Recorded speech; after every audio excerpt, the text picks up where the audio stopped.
Finally po guys, nandito na sa atin ang Infinix GT50 Pro. Sa ngayon po guys, hindi pa malino kung magiging magkano po yung kanyang SRP. At kung magiging magkano po, yung pinaka discounted po na presyo niya, pagka nga po naging available siya sa may Shopee, sa may TikTok at saka nga po sa may Lazada guys. At bago nga po natin buksan yung smartphone na to, guys, meron nga po pala tayong giveaway na gagawin dito po sa may Tecno Pova Curve 2. Sa ngayon po guys, ginagawa ko pa lang po yung review natin dito. At guys, pagka po official na yung review natin sa may smartphone na to, doon po ako pipili ng mananalo ng brand new nga po na Pova Curve 2. At ngayon guys, buksan po muna natin itong GT50 Pro para po malaman natin kung ano ba yung na-expect natin sa kanya.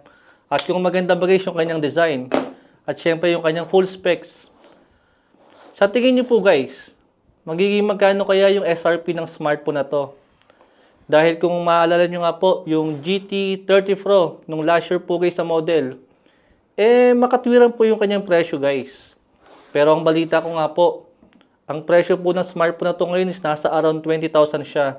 Pero syempre guys, hindi pa naman malino kung magiging magkano talaga yung kanyang totoong SRP. Pero ito pong smartphone na to, is nabili ko po siya guys. Pero syempre sa mas mahal na presyo.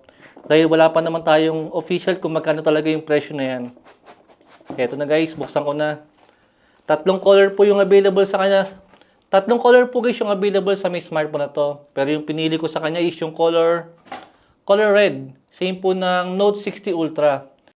Eto po siya guys, binuksan ko na siya. GT50 Pro, meron pa nakalagay dito guys na Real Cooling Edition. Dahil parang meron pong liquid cooling itong bagong gaming phone nga po ni Infinix. Dito po sa may box natin kanina. Ayan. Meron din siyang mag charge cooler, saka mag case. Then dito po sa specs natin, mamaya rin tingnan yan. Dito po sa may mismong smartphone na. Pagbukas natin guys ng smartphone, yan.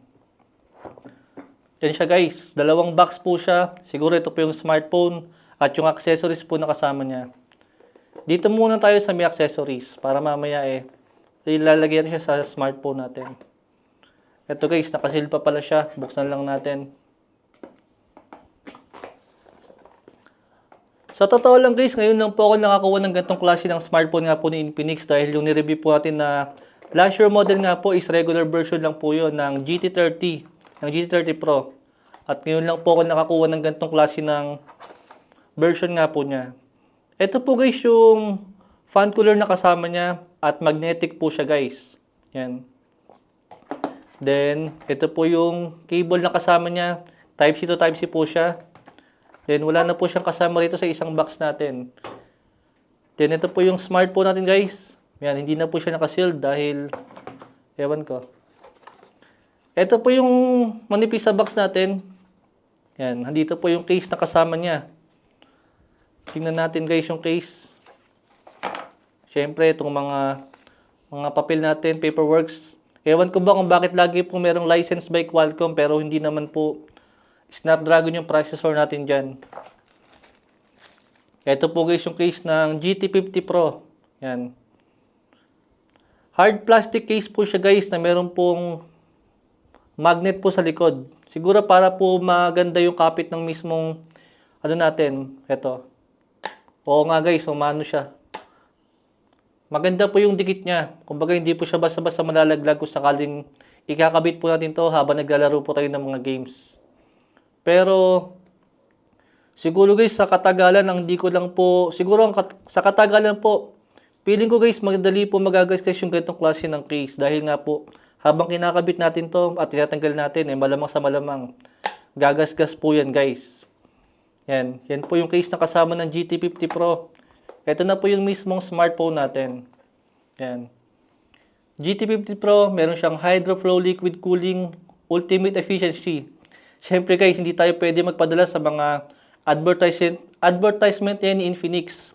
Mas maganda po kung makikita natin yung pinaka-actual po na performance niya. Pagka po ginawa natin to ng full review. Ito siya guys. Ito po yung design niya ng color red. Ano bang pangalan ng color red na to? Ito siya guys, red blaze. Tanggalin natin tong... Dito po sa may likod niya guys, kung mapapansin nga po natin, meron siyang... Parang same po siya guys, so nasa Red Magic na liquid cooling Parang meron pong tubig na gumagalaw dito. Men, hindi siya humihinto siya. Kanina gumagalaw po yan. Pero, ito po yung ating display.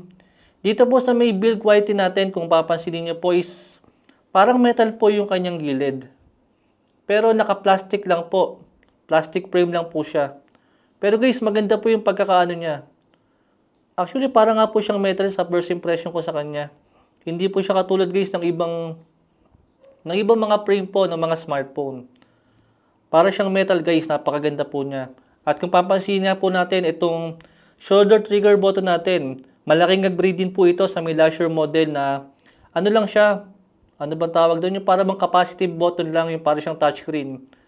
Pero dito po guys, medyo makakapanan natin siya. Feeling ko malaking improvement din po ito guys.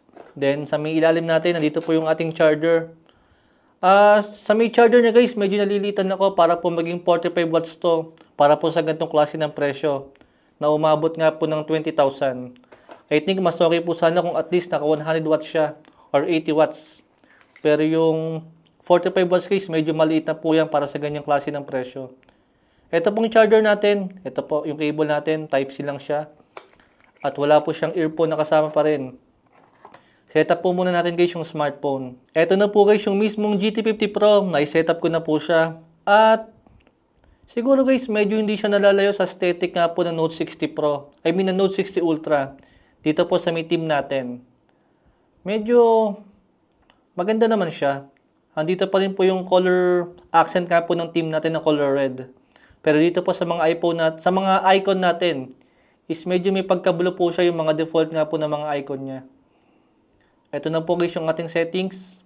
Then, ang kinuha ko po palang version guys is yung 12256 gig. Yan.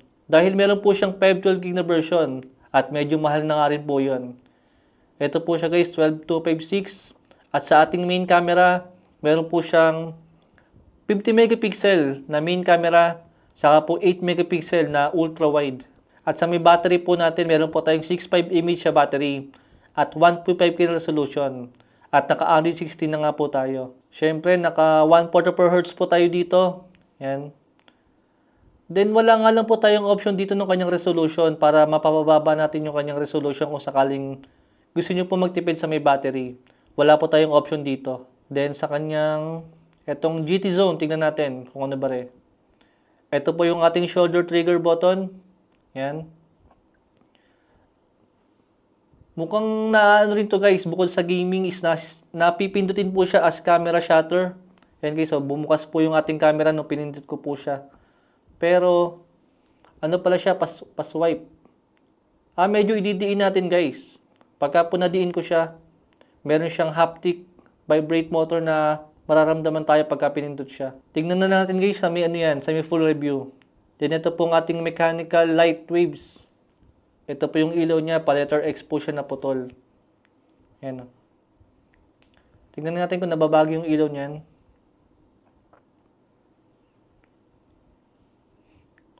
Yes guys, naka RGB lights po siya. Hindi po siya LED lights lang. Yan.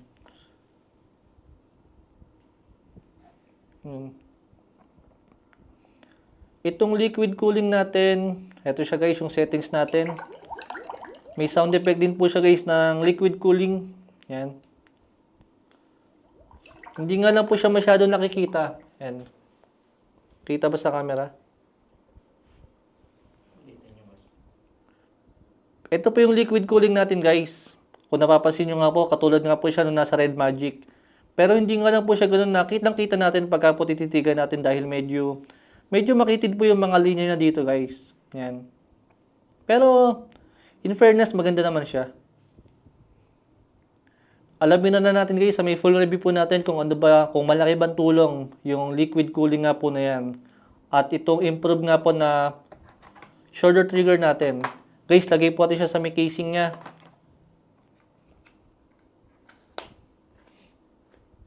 Kaya ito guys yung mismong smartphone natin pagka po nakalagay sa case. Ang ayoko lang talaga sa ganitong klase ng case guys is fingerprint magnet po yung ganitong klase ng case. At sigurado po, baka ilang araw nyo palang gamit to. Magagasgas agad siya. Dahil gasgasin nga po yung ganyang klase ng case. At ito po yung ating fan cooler sa kanya. Siyempre, kailangan po nakasaksak yan. Ayan, mukhang naman siyang okay naman, oh.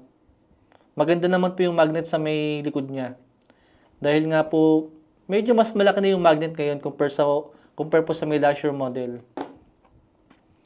Yan po guys, si GT50 Pro. Sa ibang mga features nga po niya at ilang mga settings natin. Sa ngayon po guys, hindi pa po malinaw kung magiging magkano nga po yung SRP ng smartphone na to.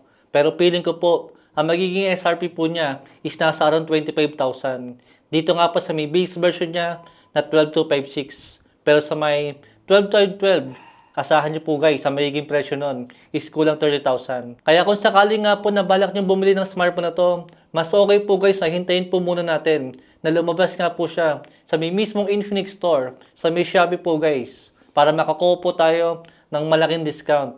At feeling ko po guys, pagka po official na yung smartphone na to, ang magiging presyo lang po niya is nasa around 25,000 lang. At para nga po sa ganung presyo, at para po sa specs na makukuha natin, I think hindi na nga rin po yun masama.